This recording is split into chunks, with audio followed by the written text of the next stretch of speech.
আমার পরম স্নেহের ছাত্রছাত্রীরা, নবম শ্রেণীর জীবনবিজ্ঞান বিষয়ে আমি হৃৎপিণ্ডের প্রকোষ্ঠ সম্বন্ধে বলে দিয়েছি। হৃৎপিণ্ডের মধ্যে দিয়ে রক্ত সংবহনও আলোচনা করে দিয়েছি, কেমনভাবে হৃৎপিণ্ডের মধ্যে দিয়ে রক্ত সংবাহিত হয়। হৃৎপিণ্ডের একটা সরলাকৃত চিত্র, যেটা দেখলেই ছাত্রছাত্রীরা খুব সহজে বুঝতে পারবে, সেই রকম ছবিও আমি একটা এঁকে দেখিয়ে দিয়েছি।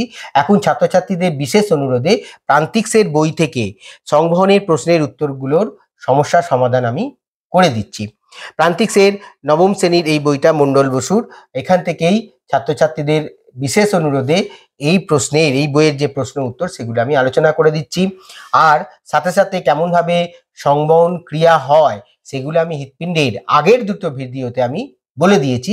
আর এই ভিডিওতে যেখানে আছে আমি বলে দেবো যে সেই ভিডিওর অংশটা দেখে নেওয়ার জন্য, আর যেগুলো আলোচনা করা সম্ভব সেগুলো আমি আলোচনা করে দিচ্ছি। ছাত্রছাত্রীদের চাহিদা মতো নবম শ্রেণীর প্রান্তিক্স খেয়াল রাখবে, প্রান্তিক প্রকাশনীর মণ্ডল বসুর বই থেকে আমি সংবহনের প্রশ্নের উত্তর করে দিচ্ছি। তার আগে আমি পুষ্টি, বিপাক এবং সালোক সংশ্লেষ সমস্ত প্রশ্নের উত্তরগুলো আমি করে দিয়েছি ছাত্রছাত্রীদের সুবিধার জন্য, যেহেতু তারা অন্য বই থেকে সব ভুল উত্তর শিখছিল তার জন্যে। তাহলে আমরা এখন সংবহনে কি কি প্রশ্ন আছে আমি তোমাদের সংবহনের দুটো ভিডিওর মাধ্যমে বিস্তারিত বলে দিয়েছি। সংবহন কিরকম ভাবে হয়, তোমাদের হৃৎপিণ্ডের খুব সহজ করে ছবিও এঁকে দেখিয়ে দিয়েছি। সেই দুটো ভিডিও তোমরা দেখে নিয়েছো, হৃৎপিণ্ডের বিভিন্ন প্রকোষ্ঠ এবং হৃৎপিণ্ডের মধ্যে দিয়ে রক্ত সংবহন পদ্ধতি। আজকে তোমাদের হৃৎপিণ্ডের অন্যান্য গঠনগুলো তো বলেইছি, তার সাথে বই থেকে তোমাদের প্রশ্নের উত্তরগুলো দিয়ে দিচ্ছি, যেহেতু অনেক ছাত্রছাত্রী বলছে যে স্যার বই থেকে উত্তরগুলো করে দিলে ভালো হয়। আমি পেন্সিল দিয়ে লিখে দিয়েছি উত্তরগুলো, তবু আমি তোমাদের সামনে বলে দিচ্ছি।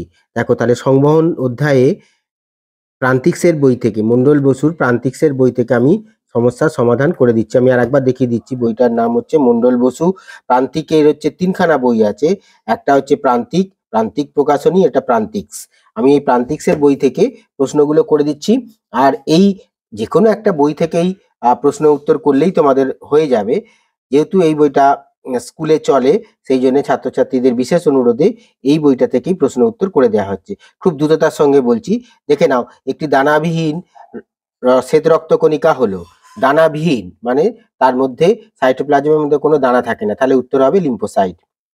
সার্বজনীন রক্তের বিভাগ হলো সার্বজনীন দাতা, ইউনিভার্সাল ব্লাড ডোনার। আমরা জানি ইউনিভার্সাল ব্লাড ডোনার হচ্ছে ও গ্রুপের রক্ত, আমি লিখে দিয়েছি। দেখো, ইউনিভার্সাল ব্লাড ডোনার হচ্ছে ও গ্রুপের রক্ত। ইউনিভার্সাল ব্লাড ডোনার কোনটা? আমরা জানি ও গ্রুপের রক্ত। দেখো, ইউনিভার্সাল ব্লাড ডোনার হলো ও গ্রুপের রক্ত। মানব হৃৎপিণ্ডের পেসমেকার হলো, জানো এটা বলেও দিয়েছি আমি ভিডিওতে, এসএ নোড, সাইনো অরিকুলার নোড। তারপরে রিজার্ভ পেসমেকার হলো এভি নোড, অরিকুলো ভেন্ট্রিকুলার নোড। অতি সংক্ষিপ্ত প্রশ্ন উত্তর 2 এর দাগে, লসিকা কোথা থেকে সৃষ্টি হয়? দেখো, আমি বলে দিয়েছি তোমাদের কলারস থেকে সৃষ্টি হয়, জানো এটা তোমরা, কলারস থেকে সৃষ্টি হয়, আমি বইতেও লিখে দেওয়ার চেষ্টা করেছি। রক্ততঞ্চনে প্রয়োজনীয় দুটি প্রোটিনের নাম লেখো। তাহলে রক্ততঞ্চনে দুটো প্রয়োজনীয় প্রোটিনের নাম খুব সহজ, একটা হচ্ছে প্রথমবিন, তারপরে হচ্ছে ফাইবিনোজেন। জানো প্রথমবিন আয়ন ক্যালসিয়াম আয়ন থাকে, সেগুলো রক্তে ফাইবিনোজেনকে ফাইবিনে পরিণত করে। তাহলে দুটো বলবে, প্রথমবিন আর ফাইবিনোজেন। তাহলে রক্তের দুটো প্রোটিনের নাম প্রথমবিন বলে দেবে আর ফাইবিনোজেন বলে দেবে। আচ্ছা, তারপরে প্রশ্ন, আরএইচ ফ্যাক্টর কি? আরএইচ ফ্যাক্টর বলে দিয়েছি, শুনে নাও। আরএইচ ফ্যাক্টর হলো আরেক ধরনের রক্তকণিকার মধ্যে আরেক ধরনের প্রোটিন, যে প্রোটিনগুলো সবার মধ্যে থাকে না, প্রথমে রিসেস নামক বানরের শরীরে পাওয়া গেছিল। সেই আরএইচ ফ্যাক্টরটার উপর বেস করে বা নির্ভর করে রক্তের আমরা দুটো সাবগ্রুপ করতে পারি।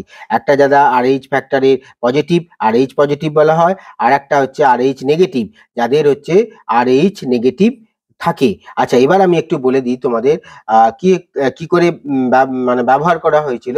না, আরএইচ এর একটা ফ্যাক্টর দেখা গেল যে রক্তের এ এবং বি এইগুলোর মধ্যেও আবার সমস্যা দেখা যাচ্ছে। অনেক সময় এই গ্রুপের রক্ত এই গ্রুপকে নিলেও তখন অসুবিধা হচ্ছে।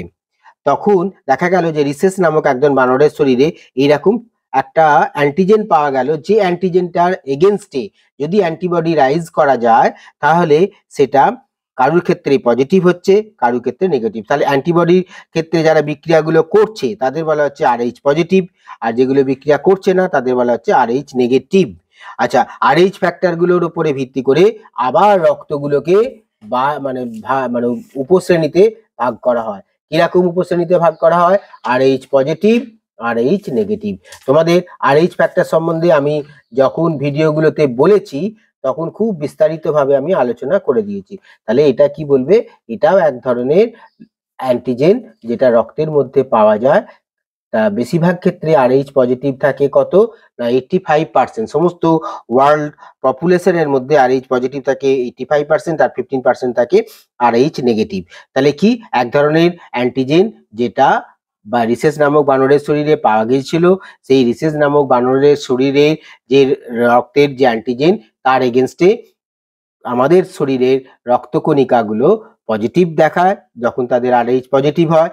তাহলে অ্যান্টিজেনটা নিয়ে কি করা হয় না অ্যান্টিবডি তৈরি করা হয়। জানো যে তোমরা ঘোড়ার শরীরে অ্যান্টিবডি তৈরি করা হয়, সেই অ্যান্টিবডিটার এগেনস্টে RH যদি পজিটিভ হয় তাহলে হচ্ছে RH ফ্যাক্টর পজিটিভ বেশিরভাগ ক্ষেত্রে 85% ক্ষেত্রে, আর 15% ক্ষেত্রে RH নেগেটিভ হয়ে থাকে।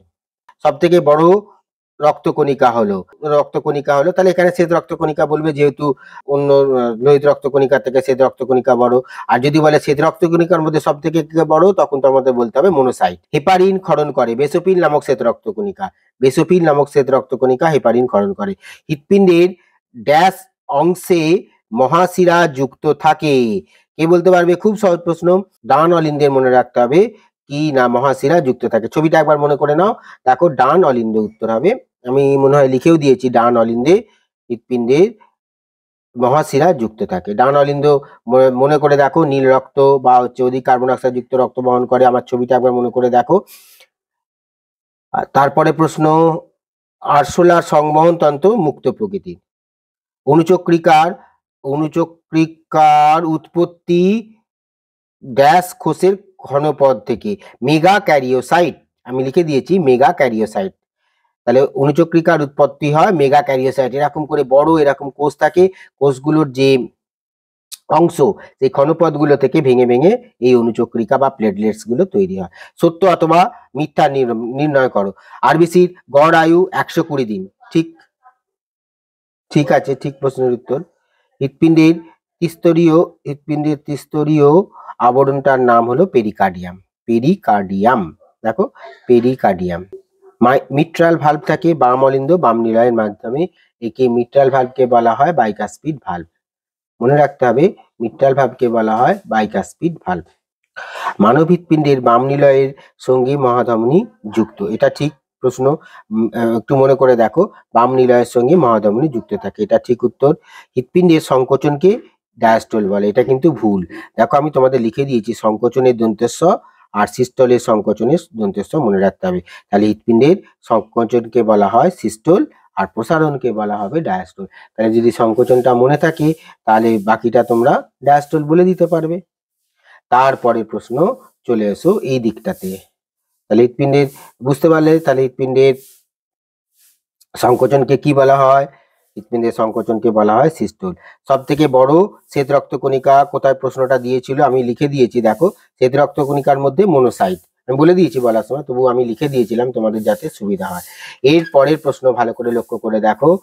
বাম স্তম্ভ এবং ডান স্তম্ভের উত্তরগুলো আছে। দেখো অনাক্রম্যতা হয় কোথা থেকে? অনাক্রম্যতার জন্য দায়ী হচ্ছে শ্বেত রক্তকণিকা। দেখো শ্বেত রক্তকণিকা দিয়ে দিয়েছি, সি বলে লিখে দিয়েছি। আচ্ছা, টায়ালিন উৎসেচককে বলা হচ্ছে অ্যামাইলোলাইটিক উৎসেচক। কেন না এরা শর্করা জাতীয় খাদ্যের উপরে কাজ করে, লিখে দিয়েছি। তাহলে উত্তরটা হবে এ। আচ্ছা,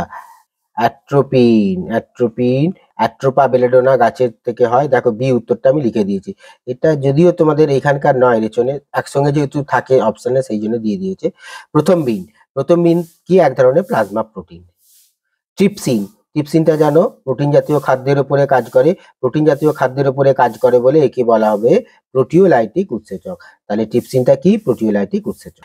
মানুষের হৃৎপিণ্ডকে, তারপরে প্রশ্ন দেখো সংক্ষিপ্ত প্রশ্ন উত্তর ভিত্তিক প্রশ্ন। আমি দ্রুততার সঙ্গে বলছি কারণ ভিডিওটা লেন্থ অনেকটা, বড় হয়ে যায় এবং তোমরা দরকার হলে দুবার করে সেগুলো শুনে নেবে। মানুষের হৃৎপিণ্ডকে দ্বিচক্রী হৃৎপিণ্ড বলে কেন? না, মানুষের হৃৎপিণ্ডে দুরকম সংবহন দেখা যায়। একটা হচ্ছে দেহজ সংবহন, যেটাকে বলা হয় সিস্টেমিক সংবহন, আর একটা হচ্ছে পালমোনারি সংবহন, যেটা আমাদের ফুসফুসের মধ্যে হয়ে থাকে। দেহজ সংবহনটাতে কি হয় না, দেহজ সংবহনে আমি তোমাদের বলে দিচ্ছি। দেহজ সংবহনে প্রথমে বাম নিলয়, মনে রাখো, বাম নিলয় থেকে রক্ত কোথায় চলে যাবে? মহাধমনী দিয়ে সমস্ত শরীরে ছড়িয়ে যায়। সমস্ত শরীর থেকে সেই রক্তটা আবার চলে আসে কোথায়? না, হৃৎপিণ্ডে। হৃৎপিণ্ডে ডান অলিন্দে চলে আসে, হ্যাঁ, ডান অলিন্দে চলে আসে। ডান অলিন্দে থেকে চলে আসার পরে সেটা ডান নিলয় এবং তারপরে হচ্ছে ফুসফুসীয় সংবহনের মধ্যে দিয়ে চলে যায়। দেখো এখানে আমি তোমাদের ছবির থেকেও বলে দিচ্ছি, এর আগেও আমি বলে দিয়েছি ব্যাখ্যা করে। দেখো এদিকে যে লাল মতন যে বললাম মহাধমনী, মহাধমনী থেকে রক্ত কোথায় চলে যাবে? না, মহাধমনী থেকে রক্ত সমস্ত শরীরে ছড়িয়ে যাবে। সমস্ত শরীর থেকে রক্তটা কোথায় চলে আসবে? না, ফুসফুসীয় মানে মহাশিরাগুলোর মধ্যে দিয়ে ডান অলিন্দে চলে আসবে। ডান অলিন্দ থেকে ডান নিলয়, তারপরে সেটা চলে যাবে ফুসফুসে শোধন করার জন্য। এই যে নীল মতন যে অংশটা দেখতে পাচ্ছ, এটাকে হচ্ছে ফুসফুসীয় সংবহন বলছে। আর এই যে লাল মতন অংশটা, যেটাতে তোমার ফুসফুস থেকে লাল রক্ত চলে আসছে ফুসফুসীয় শিরার মধ্যে দিয়ে বাম অলিন্দে, বাম অলিন্দ থেকে বাইকাসপিড ভালভের মধ্যে দিয়ে বাম নিলয়ে, বাম নিলয় থেকে মহাধমনী দিয়ে সমস্ত শরীরে ছড়িয়ে পড়ছে। এই যে দুটো ধরনের আলাদা ধরনের যে সংবহন, সেটাকে বলা হচ্ছে দ্বিচক্রী সংবহন। দ্বিচক্রী সংবহনের দেখো বলেও দিয়েছি, তোমার যখন ভিডিও বলেছিলাম তখন দেখবে ভালো করে ভিডিওগুলো। ভিডিওতে আমি খুব সহজ করে আমার ছবির সাথে সাথে তোমাদের ব্যাখ্যা করে দিয়েছি। দ্বিচক্রী সংবহনে বা দ্বিচক্রী সংবহনের মধ্যে সিস্টেমিক সংবহনের মধ্যে সময় লাগে কত? মাত্র হচ্ছে 22 সেকেন্ড। আরো খুব কম সময় লাগে কি না, পালমোনারি সংবহনের ক্ষেত্রে 6 সেকেন্ড বা 6 সেকেন্ড সময় লাগে। তাহলে দ্বিচক্রী সংবহন বুঝতে পারলে যে আমাদের রক্তটা দুরকম পদ্ধতিতে সংবাহিত হয়, আর দুরকম ভাবে সংবাহিত হয় বলে আমাদের যে হৃৎপিণ্ড সেটাকে বলা হচ্ছে দ্বিচক্রী হৃৎপিণ্ড। সিস্টেমিক আর দেহজ সংবহন একটু আগেই বলছিলাম। সিস্টেমিক বা দেহজ সংবহন বলতে কি বোঝো? সিস্টেমিক বা দেহজ সংবহন বলতে বোঝায় রক্ত আমাদের প্রথমে বাম অলিন্দে চলে আসে ফুসফুস থেকে, বাম অলিন্দ থেকে চলে আসার পরে বাম নিলয়ে চলে যায়। বাম নিলয়ে যায় বাইকাসপিড ভালভ বলে দিয়েছিলাম। সমস্ত শরীরে কোষগুলোতে ছড়িয়ে পড়ার পরে সেই রক্তগুলো কোষ থেকে অধিক কার্বন ডাইঅক্সাইড যুক্ত রক্ত শিরার মধ্যে চলে আসে। এই যে সংবহন, এটাকে বলা হচ্ছে দেহজ সংবহন। হৃৎপিণ্ডের সংযোগী কলাগুলোর নাম লেখো। হৃৎপিণ্ডের সংযোগী কলাগুলোর নাম হচ্ছে এসএ নোড বা সাইনো অরিকুলার নোড, এভি নোড বা হচ্ছে অরিকুলো ভেন্ট্রিকুলার নোড। এইগুলো হচ্ছে কি না, হৃৎপিণ্ডের সংযোগকারী যে কলা সেইগুলো সম্বন্ধে দেখো। হৃৎপিণ্ডের সংযোগী কলাগুলোর নাম, হৃৎপিণ্ডের সংযোগী কলাগুলোর নামে যে এসএ নোড, এভি নোড, তারপরে হচ্ছে কি না বান্ডেল অফ হিস, পার্কিনজি তন্তু, আরো অনেক কিছু আছে, সেগুলো আর বলছি না, তোমাদের মানে ক্লাসের উপযুক্ত নয় বলে। এবি নোডকে বলা হচ্ছে রিজার্ভ পেসমেকার, এসএ নোডকে বলা হয় পেসমেকার। জানো এগুলো অনেকবার আলোচনা করে দেওয়া হয়েছে। দেখো এই এসএ নোড এবং এবি নোডের কোন জায়গাটায় কিরকম থাকে আমি দেখিয়ে দিচ্ছি ছবির সাহায্যে। তাহলে হৃৎপিণ্ডের সংযোগী কলাগুলোর নাম এসএ নোড, এভি নোড, তারপরে পার্কিনজি তন্তু, বান্ডেল অফ হিস, এগুলো। আচ্ছা, তারপরের প্রশ্ন দেখো, রক্তের শ্রেণীবিভাগে তাৎপর্য কি? রক্তের শ্রেণীবিভাগে তাৎপর্য কি? রক্তের শ্রেণীবিভাগ যদি না করা হয় তাহলে হচ্ছে রক্ত একজনকার শরীর থেকে আরেকজনকার শরীরে দেয়া যাবে না। রক্ত যদি নিই তখন তাদের অসুবিধা হবে। কি হয় না, ক্রস ম্যাচিং এর ক্ষেত্রে রক্তের শ্রেণীবিভাগ দরকার হয়ে থাকে। রক্তের শ্রেণীবিভাগ এবি, এই যে দেখো এবি ক্রস, এবি পদ্ধতিতে করার সময় তাদের ক্ষেত্রে রক্ত লাগে, ক্রস ম্যাচিং এর সময় লাগে। কোনো ব্যক্তির যাতে হিমোলাইসিস না হয় তার জন্য রক্ত শ্রেণীবিভাগ দরকার হয়ে পড়ে, যাতে একজনকার রক্ত আর একজনের শরীরে রক্তে দেওয়া যেতে পারে। তার জন্যই কিন্তু রক্তের শ্রেণীবিভাগ করা হয়ে থাকে। রক্ত এবং লসিকার মধ্যে দুটি পার্থক্য লেখো। জানো যে রক্ত যেখানে পৌঁছতে পারে না সেখানে হচ্ছে লসিকা কলাকোষগুলোর মধ্যে নিয়ে চলে যায়। লসিকার মধ্যে মনে রাখতে হবে শুধুমাত্র শ্বেতকণিকার মধ্যে খানিকটা হচ্ছে লিম্ফোসাইট থাকে, বাকি অন্যান্য রক্তকণিকাগুলো থাকে না। আর রক্তের মধ্যে সমস্ত ধরনের কণিকাগুলো থাকে। রক্ত যেমন তঞ্চিত হতে পারে, কিন্তু লসিকা সেখানে তঞ্চিত হতে পারে না। অধিকাংশ ক্ষেত্রেই কি কার্বন ডাই অক্সাইড এবং অক্সিজেন পরিবহনে মুখ্য ভূমিকা গ্রহণ করে। আর লসিকা গ্যাসীয় পরিবহনে অংশগ্রহণ সেরকম করে না, যেখানে অনুপস্থিত সেখানে খানিকটা গ্যাসীয় অংশে গ্রহণ করে।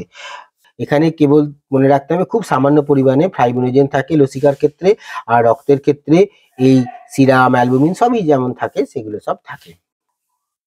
থম্বোপ্লাস্টিন কি? থম্বোপ্লাস্টিন হলো রক্ত তঞ্চনে সাহায্যকারী এক ধরনের প্রোটিন। দেখো, আঘাতপ্রাপ্ত বলে দিয়েছি, আঘাতপ্রাপ্ত কলাকোষ থেকে অনুচক্রিকা দেহ থেকে নির্গত কলাকোষ থেকে উৎপন্ন এক প্রকার প্রোটিন, যা রক্ত জমাট বাঁধতে সাহায্য করে। কোনটা? না থম্বোপ্লাস্টিন। মানব শরীরে রক্ত সংবহনের পথগুলো দেখাও। দেখো, আমি তোমাদের ভিডিওর সাহায্যে আগে আমি দেখিয়ে দিয়েছি মানব হৃৎপিণ্ডে কিরকম ভাবে রক্ত সংবাহিত হয়, খুব সহজ করে নিজে আমি ছবি এঁকে তোমাদের দেখিয়ে দিয়েছি। সেই ছবিটা দেখে নাও। আগে দুটো ভিডিও যেখানে মানুষের হৃৎপিণ্ডের মধ্যে দিয়ে রক্ত সংবহন আমি ডিজিটাল ওয়েতেও বলে দিয়েছি, আর একটা নিজে আমি ছবি এঁকে তোমাদের বলে দিয়েছি। রক্ততঞ্চন পদ্ধতিটি সংক্ষেপে লেখো এবং রক্তদান সম্বন্ধে ভ্রান্ত ধারণাগুলি লেখো। আচ্ছা, রক্ততঞ্চন পদ্ধতি বলে দিয়েছি, আমি একবার দ্রুততার সঙ্গে বলে দিচ্ছি। আঘাতপ্রাপ্ত অনুচক্রিকা থেকে থম্বোপ্লাস্টিন নির্গত হয়। সেই থম্বোপ্লাস্টিন রক্তে উপস্থিত প্রথমবিন এবং ক্যালসিয়াম আয়নের সঙ্গে যুক্ত হয়ে থ্রোম্বিনে পরিণত হয়। সেই থ্রোম্বিন রক্তে উপস্থিত ফাইব্রিনোজেনকে ফাইব্রিন তন্তুতে পরিণত করে। আমি তোমাদের বই থেকে আমি বলে দিলাম, হ্যাঁ। আর যখন আমি ভিডিও বলেছি তখনও আমি বলে দিয়েছি কিরকম ভাবে রক্ত সঞ্চিত হয়, খুব সহজ করে বলে দিয়েছি সেখানেও। রক্ততঞ্চন, হ্যাঁ, রক্ত সম্পর্কে ভ্রান্ত ধারণা কি? অনেকের মনে হতে পারে রক্ত দান করলে বুঝি শরীর থেকে রক্ত একদম নষ্ট হয়ে যায়, কিন্তু আদৌ তা নয়। রক্ত দান করার পরে সেই রক্ত আবার কয়েকদিনের মধ্যে, দেখো রক্তদান সম্বন্ধে ভ্রান্ত ধারণা, রক্ত চলে আসে। তারপরে অনেকের ধারণা রক্ত দান করলে বা রক্ত দিলে বুঝি এইডস সে সমস্ত রোগগুলো হয়ে যায়। একদমই নয়, কারণ রক্ত দান করার সময় যদি নিডিলগুলোকে পরিবর্তন করে নেওয়া যায়, তাহলে কিন্তু আর কখনোই রক্ত দান করার সময় যে রোগগুলো হওয়ার সম্ভাবনা থাকে সেগুলো একদমই হয় না। রক্তের উপাদানগুলি ছকের সাহায্যে দেখাও। রক্তের উপাদানগুলি ছকের সাহায্যে আমি বলে দিয়েছি। আচ্ছা, রক্তের দুটি কাজ লেখো। রক্তের দুটো কাজ কি কি? অনেকগুলো কাজ আছে। রক্ত আমাদের প্রত্যেকটা কোষে খাদ্যরস, ভিটামিন এগুলো সব পৌঁছে দেয়। আমাদের শরীরে অক্সিজেন পৌঁছে দেয়, কোষ থেকে দূষিত কার্বন ডাই অক্সাইড সব নিয়ে আসে কে? না রক্ত। রক্ত এছাড়াও কি না বাফার তন্ত্র। আচ্ছা, একটু বলে দিই বাফার তন্ত্রটা কি জানো তো? বাফার কাকে বলে? বাফার হচ্ছে এমনই একটা দ্রবণ যেখানে তুমি যদি কিছুটা অ্যাসিড দাও তাহলে সেটা অ্যাসিডটার কোনো পরিবর্তন হবে না, অর্থাৎ রক্তের পিএইচ যা থাকবে তাই থাকবে। আবার যদি তুমি একটু ক্ষার দ্রবণও যোগ করো তাহলে যেরকম পিএইচ আছে সেরকম থাকবে। এইরকম ভাবে যে দ্রবণের মধ্যে তুমি অ্যাসিড বা ক্ষার যাই যোগ করো না কেন, তার পিএইচ এর যদি সেরকম পরিবর্তন না হয় তাকে বলা হয় বাফার। এটা অনেকে জানতে পারবে না, সেই জন্য তোমাদের বলে দিলাম। রক্ত একটি বাফার তন্ত্রের মতন কাজ করে। রক্ত আমাদের দেহে রোগ প্রতিরোধ ক্ষমতা গড়ে তোলে, জানো। বিভিন্ন ধরনের শ্বেত রক্তকণিকা আমাদের শরীরে যদি কোনো রোগ জীবাণু আসে তাহলে সেটা নষ্ট করে দেয়। দেখবে এই ভিডিওগুলো আমার আগের দুটো ভিডিওতে খুব স্পষ্ট করে বলে দেওয়া আছে। তাছাড়াও তোমাদের যদি কোনো সমস্যা হয় তাহলে তোমরা তো হোয়াটসঅ্যাপ নাম্বারটা জানো, 9433914950 তোমরা ফোন করে জানাতে পারো, আমি প্রশ্নের উত্তর সব দিয়ে দেবো। সবাই খুব ভালো থেকো, একটু পড়াশুনো করো, ঠিক পারবে। এতক্ষণ আমরা নবম শ্রেণীর প্রান্তিক্সের বই থেকে সংবহনের সমস্ত প্রশ্নের উত্তর দিয়ে দিলাম। ছাত্রছাত্রীদের আশা করছি এই প্রশ্নের উত্তরগুলো খুব উপকারে লাগবে এবং ছাত্রছাত্রীরা এই প্রশ্নের উত্তরগুলো জেনে নিয়ে তাদের জীবন বিজ্ঞান সম্বন্ধে ধারণা আরো স্পষ্ট হবে। তোমরা এই প্রশ্ন উত্তরগুলো অন্য বন্ধু বান্ধব এর মধ্যে শেয়ার করবে এবং যাতে তারা আরো ভালো বুঝতে পারে তার জন্যে আগের যে ভিডিওগুলো হৃৎপিণ্ডের সংক্রান্ত সব দিয়েছি সেইগুলো সব দেখবে। আরো 9 জন্য আমি ভৌতবিজ্ঞানের একদম প্রথম দিকে দুটো ভিডিও দিয়েছিলাম বিভিন্ন একক সম্বন্ধে জানা কিন্তু খুব দরকার।